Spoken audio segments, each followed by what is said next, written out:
Hello friends, welcome to Indeed IAS. आज हम लोग जा रहे हैं एथिक्स एंड ह्यूमन इंटरफेस का लेक्चर 2 डिस्कस करने। बिकॉज मैंने पहले लेक्चर 1 ले रखा है और उसका जो सिलेबस है उसका भी एक मैंने पूरा वीडियो बनाया है कि क्या क्या सिलेबस में है, कैसे उसको पढ़ना चाहिए और क्या क्या की टर्म है। और 2000 जो 2023 का जो इस बार का क्वेश्चन आया है मेंस के पीवाईक्यू का, तो उसका भी डिस्कशन किया हुआ है, तो आप वो भी देख सकते हैं। और लेक्चर 1 में मैंने एथिक्स क्या है, एथिक्स का इंट्रोडक्शन क्या है और एथिक्स आया कहाँ से है, तो उसका मैंने लिया हुआ है। पर ड्यू टू सम रीजंस मैं एथिक्स का लेक्चर कंटिन्यू नहीं कर पाई थी, तो बहुत सारे मैसेजेस और कमेंट आ रहे थे एस्पिरेंट के कि मैं इसका लेक्चर जो है एथिक्स का फिर से कंटिन्यू करूं। तो अब मैंने एथिक्स का जो लेक्चर है वो कंटिन्यू कर दिया है और अब मैं इसमें सारी चीजें आपको फिर से कंटिन्यू करवाऊंगी और सारा कुछ है ना इसमें डिटेल में हम लोग डिस्कस करेंगे कि क्या क्या इसके जितने भी की टर्म्स है वो डिस्कस करेंगे। एथिक्स के सारे जो है सिलेबस में जो भी चीजें हैं, मतलब एथिक्स क्या है, इंटीग्रिटी क्या है, एप्टीट्यूड क्या है, केस स्टडीज में क्या क्या पढ़ना है, और फिर वो जो भी और जो पीवाईक्यू है जो 2013 से इस एथिक्स जो जीएस पेपर 4 है वो ऐड हुआ था यूपीएससी के सिलेबस में। तो हम लोग 2013 से अभी तक का तो डिस्कस करेंगे ही 2023 का, लेकिन ज्यादा हम लोग फोकस करेंगे 2017 से 2023 तक का, क्योंकि इसमें मेजर वेरिएशन आया है और थोड़ा डिफरेंट काइंड ऑफ क्वेश्चन पूछने लगा है। जैसे कि जो केस स्टडीज है वो थोड़ा लेंदी कर दिया है, और जो भी जो की टर्म्स है या फिर वेस्टर्न पॉलिटिकल थॉट पे या फिर जैसे गांधी जी पे, फिर उसके बाद विवेकानंदा, फिर गुरु गोविंद सिंह, फिर ये सारी चीजों पे भी ये बहुत क्वेश्चन पूछता है, तो वो सारा कुछ भी हम लोग देखेंगे अच्छे से।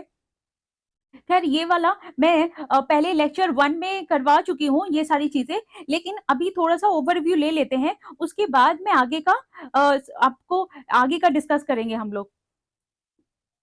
तो देखते हैं कि ये जो एथिक्स का, तो अभी हम लोग ये जो एथिक्स और ह्यूमन इंटरफेस देख रहे हैं उसमें इसेंस क्या है, डिटर्मिनेंट्स क्या है, कॉन्सिक्वेंसेस ऑफ एथिक्स क्या है, ह्यूमन एक्शंस में डायमेंशन ऑफ एथिक्स क्या है, ethics in private and public relationship. तो ये सिलेबस है जो अभी हम कवर करेंगे, और उसके बाद देखेंगे ह्यूमन वैल्यूज, और जो लिया जाता है lesson from life and teaching of great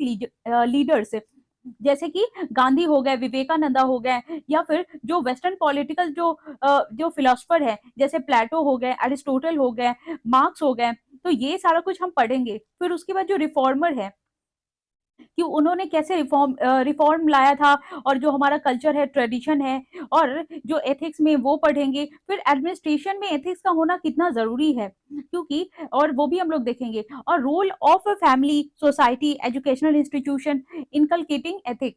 inculcating values, कि हमारे एथिक्स और वैल्यूज में ये जो फैमिली का होना, सोसाइटी का होना, एंड एजुकेशनल इंस्टीट्यूशन मतलब स्कूल, कॉलेज, यूनिवर्सिटी का होना हमारा कितना जरूरी है। तो अभी जो है ना हम लोग देख लेते हैं कि इंट्रोडक्शन क्या है एथिक्स का। तो एथिक्स जो है एक मोरल प्रिंसिपल को दिखाता है, और वो रेगुलेट करता है ह्यूमन कंडक्ट का ये सोसाइटी में, क्योंकि ये जो सोसाइटी में हम कैसे रह रहे हैं, हमारा दूसरे ह्यूमन के टुवर्ड्स कंडक्ट क्या है, हमारा बिहेवियर क्या है, और हम कैसे उनसे बिहेव कर रहे हैं, ये सारी चीजें हमारी एथिक्स को दिखाती है, और हमें ये बताता है कि ये राइट एंड रॉन्ग में डिफरेंस क्या है और हम कैसे उसको जज करते हैं। और फिर ये जो हमें एथिक्स ये सिखाता है कि हम मोरली राइट है या रॉन्ग है, जस्ट है या अनजस्ट है, तो ये सारी चीजें हमें एथिक्स बताता है। और ये आता कैसे है, ये एथिक्स डेवलप कैसे होता है, तो एथिक्स डेवलप होता है रिलीजन से, फिलोसफी से, कल्चर से, ह्यूमन कंसाइंस से, एंड इंट्यूशन से, और जो रोल मॉडल्स है हम जिनको भी मानते हैं, जिनको हम चाहे वो भगवान हो या कोई आइडल हो या किसी की आइडियोलॉजी हो, तो हम जिनको मानते हैं तो उससे भी हमें बहुत एथिक्स डेवलप होता है, कि हमारा एक बिहेवियर, हमारा स्ट्रक्चर डेवलप हो जाता है, कि हमारा सोच कैसा है, हमारा जो हम कैसे किसी चीज को एनालाइज करते हैं, तो ये सारी चीजें बहुत इफेक्ट पड़ती है। और हमारे फ्रेंड्स हो गए, स्कूल, कॉलेजेस, और फिर रैशनल थिंकिंग, कि हम सोचते कैसे हैं, किसी के भी टुवर्ड्स हमारा नजरिया क्या होता है, तो ये सारी चीजें हमारे अंदर एथिक्स का डेवलपमेंट लाता है। फिर उसके बाद हो गया personal and experience of all example of this, अगर हम कोई चीज एग्जाम्पल देखते हैं या सुनते हैं तो उस पर हम कैसे एनालाइज करते हैं, ये हमारे एथिक्स और बिहेवियर को दिखाता है। अब देखते हैं कि कंपोनेंट्स क्या है एथिक्स के। तो मोरल्स, फिर इंटीग्रिटी, फेयरनेस, रिस्पॉन्सिबिलिटी, ऑनर और प्रिंसिपल कि हमारा मोरालिटी कैसा है, हम अपनी इंटीग्रिटी को कैसे वो अगर हम लोग जो इंटीग्रिटी मतलब सेल्फ रिस्पेक्ट और ये जो ऑनर है तो ये सारी चीजों को हम कैसे रखते हैं, और फेयरनेस, फिर रिस्पॉन्सिबिलिटी, फिर ये honesty, choice, value, righteousness, conscience, तो ये सारी चीजें जो है वो कंपोनेंट है एथिक्स के। अब देखते हैं ये जो डिफरेंट एथिक्स के जो स्कॉलर हैं उन्होंने एथिक्स का क्या डिफिनेशन दिया है। जैसे कि एरिस्टोटल, उन्होंने बोला है कि जो इंडिविजुअल्स हैं वो कैसे रहते हैं और उनका वर्चुअस लाइफ, उनका लाइफ का मोटो क्या है, सिद्धांत क्या है, और वो कैसे अपने लाइफ जी सकते हैं, तो उसको एथिक्स बोला है उन्होंने। और ये इन्वॉल्व करता है और examination of moral character and virtues. Virtues मतलब कि आपका जो मोरल कैरेक्टर क्या है, वैल्यू क्या है आपके जीवन में, कि वो कहते हैं ना कि तुम्हारे जीवन का उद्देश्य क्या है, तो वही एरिस्टोटल ने बताया है कि मोरल कैरेक्टर और वैल्यूज को जो एग्जामिन करना सिखाता है वो है एथिक्स। और इमैनुअल कांत कहते हैं ये एथिक्स जो है वो रैशनल इन्वेस्टिगेशन हमें सिखाता है कि किसी भी सिद्धांत पे हम कैसे उस पे सोचते हैं, कैसे एनालाइज करते हैं, और ये जो रूल है हमारे ह्यूमन को जो गाइड करता है, हमारे बिहेवियर को जो गाइड करता है वो है एथिक्स। और वही जो है ये जो डिग्निटी और जो हमारे रैशनल बींग्स है तो उसको वर्थ इट बनाता है। और ये कहते हैं इमैनुअल कांत कि ये इनहेरेंट होता है, मतलब हमारे अंदर इनबिल्ट होता है, ये हमें अलग से कहीं से लाने की जरूरत नहीं पड़ती या सीखने की जरूरत नहीं पड़ती। और ये जो जॉन स्टुअर्ट मिल्स है तो वो कहते हैं ये maximising overall happiness and wellbeing. तो एथिक्स का काम है, या एथिक्स या एथिकल पीपल उसी को कहेंगे जो खुशियां बढ़ाता है, और वेलबींग जो खुद अच्छे से रहता है और लोगों को भी अच्छे से रखता है तो उसको एथिकल पर्सन बोलेंगे। और उनका ये कहना है कि ये जो ग्रेटेस्ट नंबर ऑफ पीपल है through the principle of utility and pursuit of pleasure, तो जितने भी लोग हैं वो खुश रहने की कोशिश करते हैं और उनका ये मानना रहता है जो भी एथिकल पीपल है कि वो कैसे प्लेजर बढ़ाएं, मतलब कि दुख और सौरों को छोड़ करके वो खुशी की तरफ कैसे वो मूव करें। और ये जो जॉन रॉल्स है तो जॉन रॉल्स क्या कहते हैं, एथिक्स से उनका जो मतलब है कि ये दिखाता है कि principle of justice and fairness in social institution, कि हम किसी भी इंस्टीट्यूशन में या फिर सोसाइटी हो या फिर कोई एडमिनिस्ट्रेशन हो या फिर कोर्ट हो या फिर कहीं जो आम जनता के लिए या हम अपने लोगों के लिए कैसे हम लोग फेयरनेस दिखा सकते हैं या किसी के साथ कोई इनजस्टिस ना हो, तो ये सारी चीजें जो है वो एथिकल पर्सन में होनी चाहिए, तो उसी को वो डिफाइन करते हैं। अब देखते हैं ये जो है ना ओरिजिन कहाँ से आया है, तो ओरिजिन जो एरिस्टोटल ने एथिक्स की एक बुक लिखी थी नाइकोमाकियन, तो नाइकोमाकियन में ही उन्होंने एथिक्स का जिक्र किया है। और ये जो नाइकोमाकियन एथिक्स है जो अरिस्टोटल का है उसमें उन्होंने कम्प्रिहेंसिवली ये जो एथिकल थ्योरी है उसको बताया है और एक्सप्लेन किया है कि कैसे होता है ये एथिकल थ्योरी, क्या होता है और प्रैक्टिस क्या होता है। फिर ये जो अरिस्टोटल ने ये बताया है कि वर्चू क्या होता है, मोरल क्या होता है, कैरेक्टर क्या होता है, and the pursuit of good life, की उसकी वजह से मतलब कि वर्चू, मोरल और कैरेक्टर के वजह से जो हम लोग अच्छे जीवन कैसे जी सकते हैं। और साथ के साथ अगर हमारा मोरल और कैरेक्टर अच्छा हो तो हम जो काम करते हैं और जो हमारा ग्राउंड वर्क है वो कैसे अच्छा रहेगा, और एक वैल्यूएबल और इनवैल्यूएबल इंसाइट डेवलप होता है। और वही जो है ना उसी में बताया गया है कि उन्होंने और जो अरिस्टोटल ने ही ये एथिक्स का स्टडी किया था और उसमें ये बताया था कि हम कैसे इसको बढ़ा सकते हैं एथिक्स को, और उन्हीं की वजह से एथिक्स का ओरिजिन हुआ था। और ये जो वर्ड है एथिक्स वो इसका मतलब है इथोस, और ग्रीक वर्ड है इथोस एंड लैटिन वर्ड है मोर्स, और उसका मतलब होता है कस्टम और वेज ऑफ बिहेवियर, कि बिहेवियर के कितने वेज है, किस टाइप के, बहुत सारे होते हैं कि नेगेटिव सोचने वाले होते हैं और जो पॉजिटिव सोचने वाले होते हैं, और बहुत बार ऐसा होता है कि ये सिचुएशन पे डिपेंड करता है कि लोग जो सोच रहे हैं वो सही है या गलत। और ये जो है एथिक्स का मतलब ह्यूमन कैरेक्टर। और ये देखते हैं कि एथिक्स जो है वो आया कैसे, ये पब्लिक एडमिनिस्ट्रेशन, फिलॉसफी और साइकोलॉजी, तो इन तीनों को मिला करके जो है ना फिर ये एथिक्स का डेवलपमेंट होता है। तो अब हम चलते हैं, ये हमने ओवरव्यू पूरा ले लिया, और आप लोग इससे भी अगर डिटेल में पूरा जो है एथिक्स का हमने लेक्चर 1 में किया है तो आप वहां पे भी जाके एक बार गो थ्रू कर सकते हैं, और फिर उसके बाद आप आकर के लेक्चर 2 देखिएगा, तो इससे क्या होगा कि आपकी कनेक्टिविटी बन जाएगी। अब देखते हैं ये सोर्सेज ऑफ एथिक्स क्या है। तो सोर्सेज ऑफ एथिक्स जो है, तो सोर्सेज ऑफ एथिक्स जो हमारा रिलीजन है और ट्रेडिशन है एंड कल्चर है, फैमिली एंड सोसाइटी, वो है laws, conscience and values and belief, ये सारी जो है ना सोर्सेज ऑफ एथिक्स है। तो इन सबको हम डिटेल में समझते हैं। ये जो रिलीजियस है एंड स्पिरिचुअल बिलीफ है, जैसे कि रिलीजियस एंड जो स्पिरिचुअल ट्रेडिशन है, वो प्रोवाइड करता है एथिकल फ्रेमवर्क जो बेस्ड है डिवाइन टीचिंग्स पे, मोरल प्रिंसिपल्स पे, रिलीजियस स्क्रिप्चर्स पे। तो ये सारी चीजें जो हमारे एथिक्स को और ज्यादा इन्हांस करती है और वो हेल्प करती है बिलीव करने में और डिटरमाइन करने में कि सही क्या है और गलत क्या है, और हमारे मोरालिटी को जो एस्टैब्लिश करने का काम करती है। जैसे कि अगर कोई हिंदू है तो उसको ये पता होता है कि भगवान की पूजा करनी है, और कोई मुस्लिम है तो उसको पता है कि हाँ मुझे नमाज पढ़ना है, और कि हाँ किसी के साथ गलत नहीं करना चाहिए और किसी के साथ, वरना अल्लाह या भगवान हमें ये इससे पाप लगेगा या फिर हमें अच्छा नहीं वो माना जाएगा। तो ये सारी चीजें ना हमारे अंदर और सोसाइटी हो गया या फिर जो एल्डर्स हैं या नेचर जो हमारा है कि वो दिखाता है कि हम कैसे रिस्पेक्ट करते हैं भगवान की, अल्लाह की, अपने बड़ों की। तो ये सारी चीजें ना हमारे अंदर एथिक्स डेवलप करता है। फिर दूसरा है कि ये जो फिलोसफिकल एथिक्स है, तो ये फिलोसफी कैसे एथिक्स को बढ़ाता है वो देखते हैं। जैसे कॉन्सिक्वेंशियलिज्म है, डिओंटोलॉजी है और वर्चू, ये सारी एथिक्स को है ना, वो जो एथिकल थ्योरीज है वो और जो इसकी प्रिंसिपल है वो बेस्ड है रैशनल इंक्वायरी पे और फिलोसफिकल रिफ्लेक्शन पे, कि जिस हम लोग जो हमारे समटाइम्स जो लोग हैं ना जिस गुरु को मानते हैं और जिस फिलोसफर को मानते हैं, तो वैसा ही एथिक्स डेवलप हो जाता है। जैसे कि बहुत सारे लोग जो हिंदू है तो भगवान को मानेंगे, जो मुस्लिम है वो अल्लाह को, जो ब्रह्म समाज को मानते हैं तो फिर उनको, तो जो उनकी जो सीख दी हुई है तो वही सारा चीज वो अडेप्ट करते हैं और अपने एथिक्स में वही इनकलकेट कर लेते हैं। तो ये सारी चीजें हमें जो है एक रीजन प्रोवाइड करता है कि जो अच्छा सोचने का, अच्छा करने का और लोगों की हेल्प करने का, तो ये सारी चीजें हमारे एथिक्स में इन्हांसमेंट लाती है, हमारे बिहेवियर में इन्हांसमेंट लाता है। और ये जो कल्चर है या फिर सोसाइटल नॉर्म्स है कि हमें कैसे सोसाइटी में रहना है, एक दूसरे से मिलके दूसरे को ग्रीट करना है, अच्छे से बात करना है और अपने जो वैल्यूज हैं, कस्टम है, ट्रेडिशन है, उन सबको लेकर के चलना है और जितने भी लोग हैं उनसे अच्छे से बिहेव करना है। तो ये सारी चीजें हमारे अंदर एथिक्स डेवलप करता है।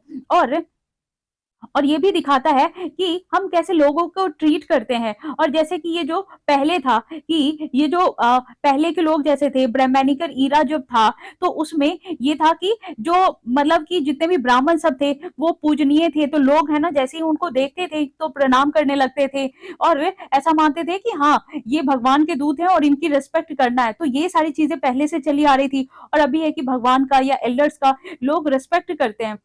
तो ये भी एक कल्चरल और सोसाइटल नॉर्म से दिखाता है जिसकी वजह से एथिक्स का एनहांसमेंट होता है। अब ये देखते हैं लीगल एंड रेगुलेटरी फ्रेमवर्क क्या है। जैसे कि लीगल और रेगुलेटरी फ्रेमवर्क जो है वो डिफाइन करता है एक्सेप्टेबल और अनएक्सेप्टेबल बिहेवियर सोसाइटी में। जैसे कि आप कहीं भी है ना किसी को मार नहीं सकते, और किसी भी जैसे नो एंट्री है तो आप वहां जा नहीं सकते, अगर रेड सिग्नल आ गया तो आपको रुकना पड़ेगा। तो ये सारी चीजें जो है रेगुलेट किया गया है और लॉ बनाया गया है जिसको आप ब्रेक नहीं कर सकते, और ये सारी चीजें आपके अंदर जो है अब इनबिल्ट हो गई है। और जिसका एग्जाम्पल है कि ये पब्लिक डिस्प्ले होता है, ये affection in India is are not considered right by law और which is different from the western societies. अभी क्या है कि इंडिया का लॉ अलग है और वेस्टर्न का अलग है। तो यहाँ पे जो मानी जाती है इंडिया में वो वेस्टर्न में नहीं माना जाता, या वेस्टर्न का रूल बहुत जो है वो हार्श है, तो उतना जो है यहाँ का जो है रूल वो उतना हार्श नहीं है। तो ये सारी चीजों से भी हमारे एथिक्स पे बहुत वो ये जो है अफेक्ट पड़ता है। अब देखते हैं ये जो प्रोफेशनल कोड क्या है, प्रोफेशनल कोड ऑफ एथिक्स। तो ये दिखाता है क्या, ये जो कोड ऑफ एथिक्स है जो एग्जिस्ट करता है प्रोफेशनल फील्ड्स में, कि हम कैसे अपने प्रोफेशन को लेते हैं, जैसे मेडिसिन हो गया, लॉ हो गया, इंजीनियरिंग हो गया, जर्नलिज्म हो गया। ये हमारे जो प्रोफेशनल रिस्पॉन्सिबिलिटीज है वो दिखाता है, और जो हमारा कंडक्ट एंड एथिकल स्टैंडर्ड है वो दिखाता है कि हमें जैसे पेशेंट हो गए, अगर डॉक्टर है तो पेशेंट्स के टुवर्ड एथिकल रहते हैं, उनको जल्दी से अगर कोई आता है एक्सीडेंट से तो उनको अपना एथिक्स पहले देखते हैं कि पेशेंट की जान बचानी है पहले, बाद में जितने भी होगी कार्रवाई या इंक्वायरी वो बाद में देखेंगे।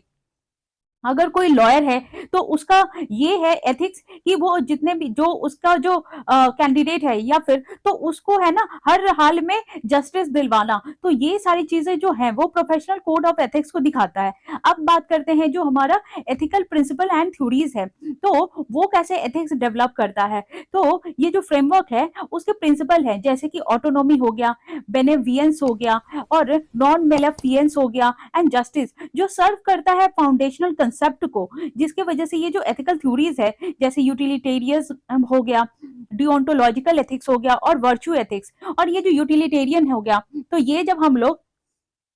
ये जब रूसो पढ़ेंगे, फिर उसके बाद इमैनुअल कांत पढ़ेंगे और ये जो है ना वर्च्यू एथिक पढ़ ही रहे हैं, तो ये सारी चीजों को हम आगे चलकर डिटेल में भी देखेंगे जब हम लोग स्कॉलर्स पढ़ेंगे, और जो वेस्टर्न स्कॉलर हैं तो उसमें भी ये सारी चीजें डिटेल में आएंगी। और ये जो प्रोवाइड करता है अप्रोच असेसिंग एथिकल और ये जो क्वांड्रीज है और डिसीजन मेकिंग का, कि हम कैसे भी अगर जैसे ये थ्योरी है तो अगर कोई सा भी सिचुएशन आता है तो हम उस सिचुएशन में कैसे हम अपना डिसीजन लेते हैं। और ये बहुत ज्यादा ये केस स्टडीज बनता है कि, और मोस्टली ये जो एडमिनिस्ट्रेशन में कि जितने भी पब्लिक सर्वेंट है तो उनका ये सारी चीजें बहुत देखा जाता है कि अगर किसी दिन हेक्टिक शेड्यूल है या फिर कहीं पे भी सिचुएशन दे दिया जाता है केस स्टडीज में कि सब DM of any district and this case will happen, तो how will you tackle this, तो ये सारा कुछ क्या होगा आपका, और उसमें आपको प्रोज एंड कॉन्स लिखने होंगे और सारी चीजें। तो ये मोस्टली जो है जो पब्लिक सर्वेंट उसमें बहुत ज्यादा इंपॉर्टेंट होता है कि अगर कोई हार्श सिचुएशन आ जाए तो आप अपने डिसीजन मेकिंग से कैसे उस सारी चीजों को आप सही कर सकते हैं। अब देखते हैं आगे ये जो human right and international standards, तो ये जो डिक्लेरेशन हो गया, कन्वेंशन हो गया, इंटरनेशनल ये जो इंटरनेशनल एग्रीमेंट है ह्यूमन राइट्स का और जो एस्टेब्लिश्ड करता है फंडामेंटल एथिकल प्रिंसिपल, तो किसी भी इंडिविजुअल्स का और इनहेरेंट जो डिग्निटी एंड राइट वो सारी चीजें दिखाती है। जैसे कि ये जो डिप्लोमेसी है, तो ये जैसे डिप्लोमेसी है तो अगर किसी कंट्री का है ना जैसे वॉर हो गया या फिर टेरर अटैक हो गया, तो सबसे पहले ये नहीं कि कोई अगर किसी कंट्री में टेरर अटैक हो गया तो वो दिखाता है कि ये कैसे हम एक जो कंट्री है वो दूसरे कंट्री पे से कैसे वो डील कर रही है, तो वो सारी चीजें वो दिखाता है। अभी जैसे इंडिया का है नो फर्स्ट पॉलिसी यूज किया है इंडिया ने, तो इंडिया का जो है कि नो फर्स्ट पॉलिसी है, मतलब कि ये खुद से किसी पे भी अटैक नहीं करेगा, लेकिन अगर किसी ने अटैक किया तो फिर ये नहीं छोड़ेगा। और अभी जैसे कि वॉर हो रहा है हमास एंड इजराइल का, तो ये देखना है कि इजराइल जो है वो कैसे डील कर रहा है ये हमास से, और हमास कैसे डील कर रहा है इजराइल से, और उनकी जो है ये पॉलिसी क्या है, प्रिंसिपल क्या है, तो वही सारी चीजें है ना जो इंटरनेशनल जो स्टैंडर्ड्स है वो दिखाता है। और ये भी दिखाता है कि ये जो डिग्निटी एंड राइट हम कैसे मेंटेन करके रखते हैं। और ये जो एथिकल सोर्सेज हैं जो प्रोवाइड करता है ग्लोबल फ्रेमवर्क और जो प्रमोट करता है जो justice, equality and human rights, और जो ह्यूमन राइट रेस्पेक्ट कि हम कैसे देते हैं। जैसे कि इसका एक एग्जांपल है एलजीबीटीक्यू, और पहले क्या था, ये जो एलजीबीटीक्यू है जो लेस्बियन, गे, बाइसेक्सुअल, ट्रांसजेंडर और ये सारी चीजों को हम ज्यादा वो नेग्लेक्ट करते थे या फिर ये एग्जिस्टेंस में ही नहीं था, लेकिन अब जैसे जैसे ये निकल के आ रहा है तो हम इसको रिकॉग्नाइज कर रहे हैं और इसको एक रेस्पेक्टफुली एक्सेप्ट कर रहे हैं। तो ये है कि हम ये जो नई चीजों को हम कैसे अडेप्ट करते हैं और उसको जो है हम कैसे रिकॉग्नाइज करते हैं, ये सारी चीजें भी हमें एथिक्स ही सिखाता है। अब देखते हैं ये जो साइंटिफिक रिसर्च है और इंपीरिकल एविडेंस है, तो ये जो दिखाता है कि ये जो एथिकल डिसीजन मेकिंग हम कैसे लेते हैं और जो प्रोवाइड करता है information about the potential consequences, और उससे हमें बेनिफिट क्या होता है, एंड ये जो रिस्क है वेरियस एक्शंस का, तो वो भी सिखाता है हमें। और ये जो एविडेंस बेस्ड अप्रोच होता है जिसकी वजह से ये जो एथिकल डिसीजन लेने में हमें गाइड मिलता है, और ये कैसे हम बहुत सारी चीजों में अपना एथिकली हम डिसाइड कर सके या डिसीजन ले सके, जैसे कि मेडिसिन हो गया, टेक्नोलॉजी हो गया, इन्वायरमेंटल एथिक्स हो गया। तो ये जो साइंटिफिक रिसर्च है उसमें हमें दिखाता है कि एथिकली हम कैसे अपना कैरेक्टर बिल्डअप कर सकते हैं। जैसे कि बहुत सारी अभी है, जैसे डॉक्टर्स का अभी जो रिसेंट केस चल रहा है कि एक रैकेट पकड़ा गया है कि जितने भी डॉक्टर्स हैं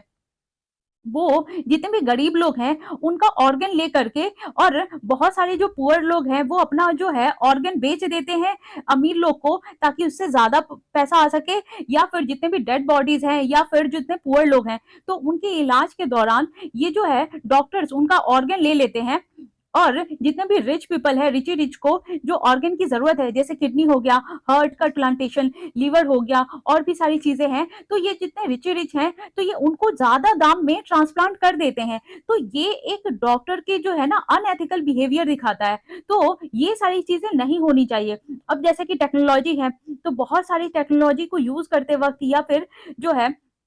वो डेंजरस होता है, तो बहुत सारे लोगों की जान चली जाती है, तो वो भी अनएथिकल है। और इन्वायरमेंटल एथिक्स क्या है कि इन्वायरमेंटल एथिक्स में कि जो इतना डेवलपमेंट हो रहा है लेकिन उसकी वजह से इन्वायरमेंट को काटा जा रहा है, और बहुत सारे पेड़ काट दिए या पूरा जगह वो जो है पूरे जंगल को ही खत्म कर दिया गया, तो ये अनएथिकल है। तो ये सारी चीजें हमें दिखाता है। अब ये मेडिसिन है, जैसे कि कोई भी मेडिसिन आता है,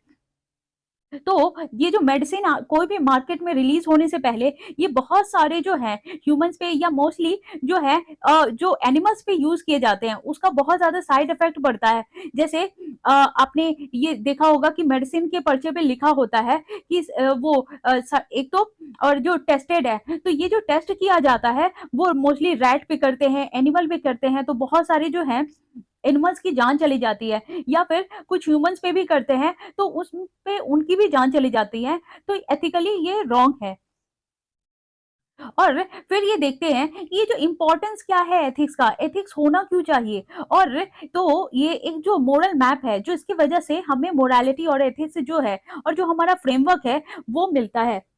कि हम लोग किसी भी सिचुएशन में कैसे डील करते हैं। तो बहुत सारे लोग हैं वॉयलेंट होते हैं, बहुत सारे पेशेंस वाले होते हैं, बहुत सारे लोग जो है ना ये जो शांति से किसी भी सिचुएशन का, और चाहे कैसा भी सिचुएशन हो, अच्छे से डील करते हैं। तो वो जो हमारा स्ट्रक्चर और फ्रेमवर्क है वो हमारा एथिक्स ही डेवलप करवाता है, और प्रोमोटिंग फेयरनेस और जस्टिस। और अगर कोई एथिक्स हो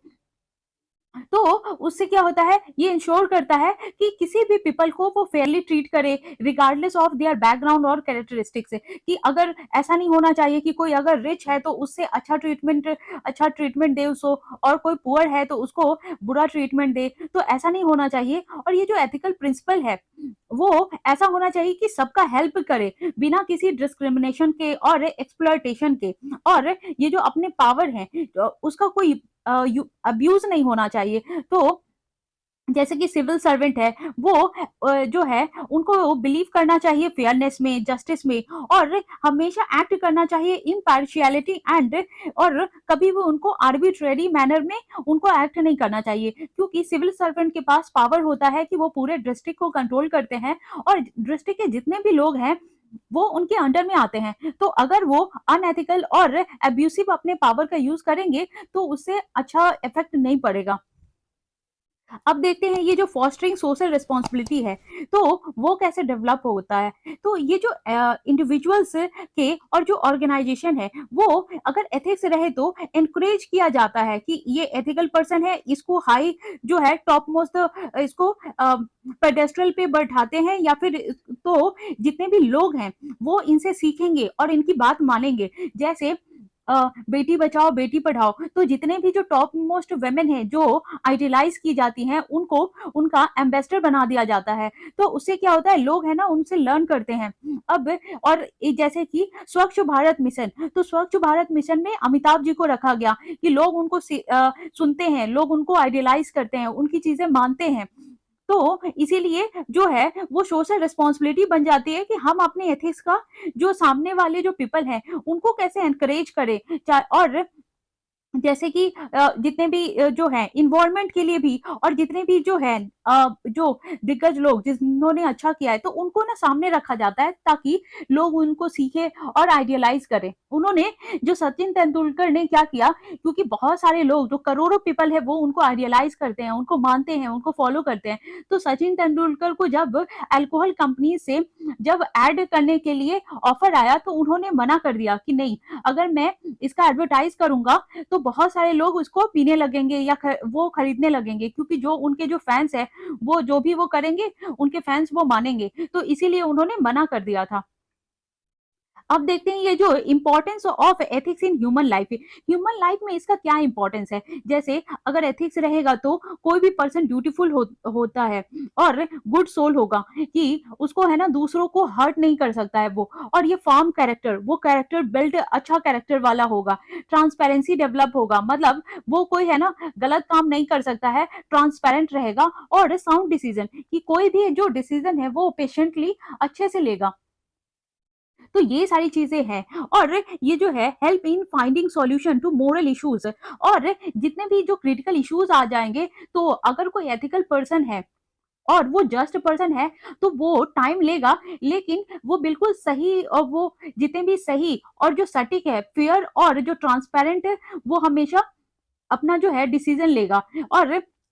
वो कभी भी जो है गलत की तरफ इंक्लाइन नहीं होगा, हमेशा जो सही आंसर देगा, और जितने भी मोरल प्रॉब्लम्स है उसको अच्छे से वो क्लियर, और जो कंफ्यूजन ना होते हुए, बिना किसी कंफ्यूजन के सारी चीजों को क्लियरिटी के साथ वो सारा कुछ सॉल्व करेगा। तो वैसे लोगों को ही एथिकल और जो मोरल इश्यूज के पक्के माने जाते हैं, कि जो मोरल इश्यूज को अच्छे से हैंडल करे। तो उसका एग्जाम्पल है गांधी जी। तो गांधी जी है ना हमेशा जो वो शास्त्र के अगेंस्ट थे, और उन्होंने ये बोला कि इनह्यूमन जो प्रैक्टिस है, जैसे अनटचेबिलिटी हो गया, तो वो एथिकल प्रिंसिपल के बेस पे वो सही नहीं है, क्योंकि उससे क्या होता है कि एक फेयरनेस नहीं होता, दूसरा कि लोगों को जो जिनके साथ अनटचेबिलिटी होती है वो इनजस्टिस होता है।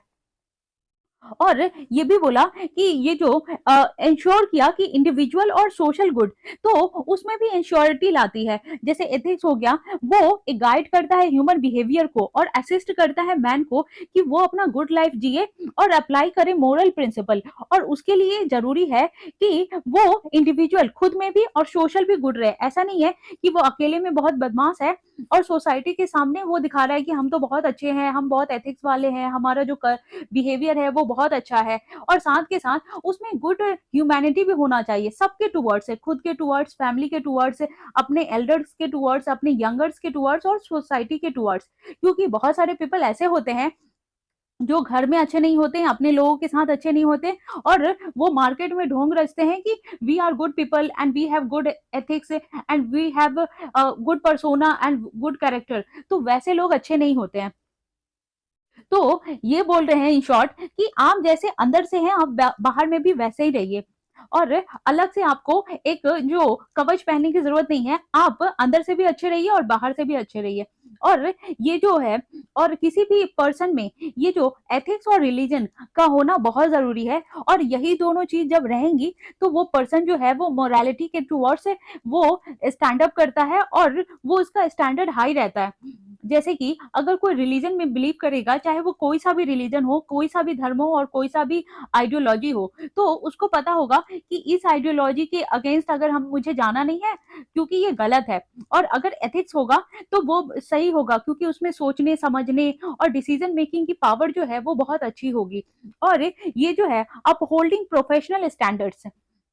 तो उससे क्या है, ये जो स्टैंडर्ड ऑफ कंडक्ट कि हम कोई भी काम करते हैं और कंपिटेंस वो डेवलप होता है, और जो डायरेक्ट प्रोफेशनल्स है और एथिकल बिहेवियर है, और जैसे कि इंश्योर करना वेलबींग और सेफ्टी ऑफ क्लाइंट्स, कस्टमर और पेशेंट्स। जैसे अगर कोई डॉक्टर है तो ऐसा नहीं है कि उसको सिर्फ पैसे से मतलब होना चाहिए, अगर पैसा नहीं मिला तो वो पेशेंट को नहीं देखेगा, और अगर पैसे मिल गए तो फिर वो पेशेंट की जान बचाएगा या चेकअप करेगा। तो ऐसा नहीं होना चाहिए। और अगर कोई इंस्टीट्यूशन है या ऑर्गेनाइजेशन है, तो जितने भी बॉस हैं या सीनियर है, तो उनको अपने कस्टमर क्लाइंट का अच्छे से ख्याल रखना चाहिए कि उनको कोई दिक्कत ना हो, क्योंकि सिर्फ उनसे काम करवाना ही उनका ड्यूटी नहीं है, उनको अच्छे से सेफ्टी और उनका जो नीड है वो भी पूरा करना ये जो प्रोफेशनैलिटी की निशानी है, कि कैसे आप हर चीज को टैकल कर रहे हैं। और ये जो बिल्डिंग ट्रस्ट एंड रिलेशनशिप, तो हम किससे कैसे ट्रस्ट बना के रखते हैं और रिलेशनशिप बना के रखते हैं, वो भी हमारे एथिक्स को दिखाता है, चाहे वो इंडिविजुअल लेवल पे हो, ऑर्गेनाइजेशन लेवल पे हो, कम्युनिटीज के लेवल पे हो, या फिर ये जो और ये सारी चीजों पे। तो उससे है ना, ये नहीं होना चाहिए कि जिससे हमको बेनिफिट मिल रहा है तो हम सिर्फ उसी को से अच्छे से ट्रस्टफुली या रिलेशन बना के रखें। हमारा एथिकल बिहेवियर भी होना चाहिए कि अगर हमें किसी से ये जो बेनिफिट नहीं भी मिल रहा है, तो भी हम उसे उसके साथ ये जो एथिकल बिहेवियर है हमारा अच्छा रहे। और ग्राउंड वर्क पे भी जो है डिपेंडेबिलिटी और ऑनेस्टी एंड इंटीग्रिटी, तो ये सारी चीजें भी होनी चाहिए, जिससे जो है ना हमारा जो रिलेशनशिप है वो स्ट्रेंथन होता है और सोशल कोहेजन होता है, मतलब एक बॉन्डिंग डेवलप होती है। अब देखते हैं ये जो सिग्निफिकेंस क्या है एथिक्स का। तो सिग्निफिकेंस है ये जो फ्री फ्रॉम प्रीजुडिसेस। तो ये जो है जितने भी प्रीजुडिस होते हैं या फिर जैसे लालच हो गया या ये सारा कुछ, उससे फ्री रहते हैं। ये जो प्रोवाइड करता है मोरल मैप, हमें जीने का सलीका दिखाता है ये एथिक्स। सेल्फ रियलाइजेशन कि हम एक्चुअल में कैसे इंसान हैं और हमको बनना क्या है, हमें चाहिए क्या, एक स्ट्रक्चर डेवलप करता है। फिर क्रिएट्स क्रेडिटेबिलिटी कि हम जो क्रेडिट देते हैं, हमारे साथ जो भी कुछ अच्छा हो रहा है तो उसका हम क्रेडिट देते हैं लोगों को। ऐसा नहीं है कि सिर्फ जो बुरा हो रहा है तो हम ब्लेम कर दे लोगों को और अच्छा हो रहा है तो हम सारा क्रेडिट खुद से ले ले। तो कहते हैं ना कि जब भी कुछ अच्छा हो तो आप भगवान का नाम लेना चाहिए, अपने बड़ों का नाम लेना चाहिए, और जो फ्रेंड्स है, फिलोसफर है, जो गाइड है हमारे, उनको थैंक्स बोलना चाहिए। तो ये सारी चीजें भी हमें एथिक्स सिखाती है। और इम्प्रूव होता है डिसीजन मेकिंग कि कैसे हम कोई सा भी डिसीजन लेते हैं तो वो सही होना चाहिए। और ये जो नेक्स्ट है वो अटेनमेंट ऑफ, ये जो है ना समम बोनम। तो समम बोनम का क्या मतलब है कि हाईएस्ट गुड, और हाईएस्ट गुड को ही ये समम बोनम बोलते हैं। और उसके बाद देखते हैं कि ये जो है, और ये जो जो कैसे हम ये जो डायलेमास है उसको कैसे रिजॉल्व कर पाते हैं। तो ये जो रिजॉल्व करने का ये जो एथिकल वैल्यूज हैं, जैसे कि ऑनेस्टी हो गया, और ये जो ट्रस्ट वर्दीनेस है, रिस्पॉन्सिबिलिटी है, वो सारी चीजें हमें डाउन टू ये पाथ बताती है कि हम हेल्प कैसे करें, उसको डील कैसे करें। अगर कोई भी सिचुएशन आ जाता है, अगर if in case if you are DM of any district, तो कोई भी ऐसे जो है, अगर कोई आपदा वाली सिचुएशन आ जाती है, इमरजेंसी सिचुएशन आ जाती है, तो आप कैसे वो है, आप जो उस समय डायलेमा रहता है कि हम सीनियर से परमिशन ले या फिर आम जनता को बचाएं। तो ये सारा जो डायलेमा है उससे हट करके जो सही है आप उसका साथ देंगे। तो वही सारी चीजें जो है, अगर आप एथिकल है, मोरालिटी है, जो आपके अंदर मोरालिटी है, तो फिर वो डायलेमा नहीं आएगा। जैसे कि फॉर एग्जाम्पल ये जो मोस्ट ग्रेट पर्सनालिटीज हैं, जैसे कि बुद्धा, गांधी जी हैं, अंबेडकर हो गए, मार्टिन लूथर किंग हो गए, ये सारे जो हैं सबके पास ये जो एथिकल प्रिंसिपल था जो गाइड करता है कि वो कैसे डिफिकल्ट जो डिसीजन लेते थे अपने पब्लिक लाइफ में। जैसे कि गांधी जी का एक जो है, मैं सिचुएशन बताती हूँ कि जब वो ये जो नॉन कॉपरेशन मूवमेंट कर रहे थे, तो उससे क्या हुआ कि सबको लग रहा था कि अभी हमें आजादी मिल ही जाएगी, और उन्होंने अच्छे से वो सारा कुछ कर दिया था। लेकिन एक चौड़ी चौड़ा कांड हुआ जिसकी वजह से बहुत सारे पीपल जो जो नॉर्मल पीपल है वो भी डेथ कर गए, और जो अंग्रेजों के जो पुलिसमैन है वो भी डेथ कर गए। तो जब उन्होंने ये इंसिडेंट सुना तो उन्होंने तुरंत ही ये मूवमेंट बंद कर दिया, और उसकी वजह से बहुत सारे लोग है ना उनके अगेंस्ट चले गए थे। लेकिन फिर भी उन्होंने अपनी जो मोरालिटी से वो अडिग थे और उन्होंने ये बंद ही कर दिया था। तो वो एथिकल पर्सन थे और उन्होंने सिर्फ अपनी सुनी, जो सही है वही किया। और ये जो है free from bias and prejudice, तो ये जो है, ये जो इसमें मोरालिटी दिखाता है कि हम एथिकल जो वैल्यूज है उसको डेली लाइफ में हम कैसे डिकंस्ट्रक्ट करते हैं, कोई फॉल्स बिलीफ तो नहीं पाल रहे हैं या एटीट्यूड तो नहीं पाल रहे हैं। और वही चीज हमारे जो बायसनेस है उसको हटाता है, और जो प्रीजुडिस है वो हटाता है कि हम किसी के भी टुवर्ड्स बायस नहीं रहे वो, और प्रीजुडिस ना पाले। तो हमें ये फेयरनेस सिखाता है ये एथिक्स, और जो इफेक्टिव डिसीजन मेकिंग लेने में भी बहुत रोल करता है कि हम कैसे राइट और जस्ट डिसीजन ले पाते हैं अपने पर्सनल लेवल पे, और जो है, और ये प्रोफेशनल लेवल पे। और ये एथिक्स क्यों होना चाहिए, एथिक्स से हमें मिलता क्यों क्या है। तो एथिक्स जो है वो सेल्फ रियलाइजेशन का काम करता है, और ये जो सेटिस्फाई करता है बेसिक नीड्स को, और इम्प्रूव करता है हमारे डिसीजन मेकिंग को, और ये जो क्रिएट्स क्रेडिबिलिटी कि हम अपने आप को कैसे निखार सकते हैं, ये सारी चीजें हमें एथिक्स दिलाता है। तो अब आज हम लोग यहीं तक रहने देते हैं, क्योंकि ये इस बुक से मैंने, और मैं दोनों से पढ़ाऊंगी, जो मेरे हैंड रिटन नोट्स है उससे भी और ये बुक से भी, क्योंकि इस बुक में मैंने देखा कि जो करंट के जितने भी एग्जाम्पल्स हैं वो सब बहुत अच्छा एड ऑन किया हुआ है, इसलिए मैं इसे पढ़ा रही हूँ। और हम लोग थोड़ा थोड़ा ही पढ़ेंगे और रोज पढ़ेंगे। तो आप लोग इससे पहले जो मैंने सिलेबस का डिस्कशन किया है आप वो जाके देख लीजिएगा। और ये जो लेक्चर 1 लिया है जिसमें एथिक्स के बारे में मैंने पूरा पढ़ाया है कि एथिक्स है क्या, सारा कुछ बताया है, तो आप वो देख लीजिएगा और फिर उसके बाद आप ये पढ़िएगा। तो उससे क्या होगा ना कि आपका एथिक्स का सारा कुछ जो कंसेप्ट है, जहाँ कहाँ से ओरिजिन हुआ, तो ये सारी चीजें आपकी क्लियर हो जाएंगी। तो आज इतना ही रहने देते हैं, क्योंकि मैं वीडियो को ज्यादा लंबा नहीं करूंगी। हम लोग रोज ही पढ़ेंगे, और जो हर दिन आपको 4 बजे एथिक्स का लेक्चर मिल जाएगा, तो आप वो कंटिन्यू कर सकते हैं। और इसको ज्यादा लंबा नहीं करेंगे, थोड़ा थोड़ा ही पढ़ेंगे, लेकिन रोज पढ़ेंगे। तो थैंक यू वेरी मच। और आप लोग इसी तरह से सपोर्ट करते रहिए, लाइक करते रहिए, शेयर करते रहिए एंड सब्सक्राइब करते रहिए। और अब इस एथिक्स को मैं कंटिन्यू करूंगी, क्योंकि बहुत सारे जो एस्पिरेंट है उनका मैसेज और कमेंट आया था कि मुझे ये कंटिन्यू करने के लिए, तो इसीलिए मैंने इसको स्टार्ट कर दिया है। और जैसे ही एक टॉपिक जब एथिक्स कंप्लीट हो जाएगा, तो मैं इसका जितने भी पीवाईक्यू है इससे रिलेटेड, तो वो हम लोग डिटेल में डिस्कस करेंगे, और उसको आंसर कैसे लिखना है, क्या क्या इंपॉर्टेंट पॉइंट है, कैसे स्ट्रक्चर करना है, वो सारा भी हम करेंगे। तो साथ में हम क्वेश्चन भी इसका जो है पीवाईक्यू का, वो भी डिस्कस करते चलेंगे हर टॉपिक के साथ। So thank you very much.